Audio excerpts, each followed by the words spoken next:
What's really important once you launch a chatbot, that's almost the easy part, is making sure that it's constantly tuned in terms of the real-world interactions it's had with people.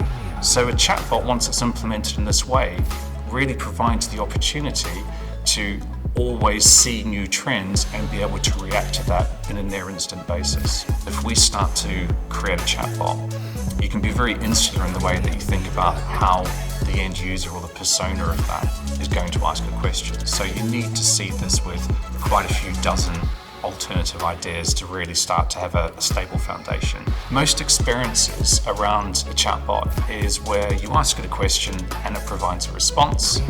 And then sometimes as part of those questions, you can actually fulfill an outcome as well, which I think is really important. An example of this is rather than just saying, can I change my flight? And the chatbot saying, yes you can, here's a link to do that. How about the chatbot actually facilitates that for you and you've actually actioned something and you don't have a follow-up activity based on the advice that you've received? Launching is actually only the first stage.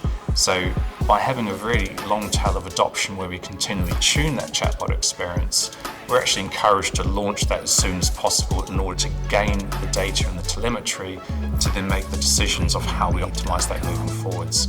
So it's really a case of how do we get this to be good enough and what do we do after launch that is the most important approach.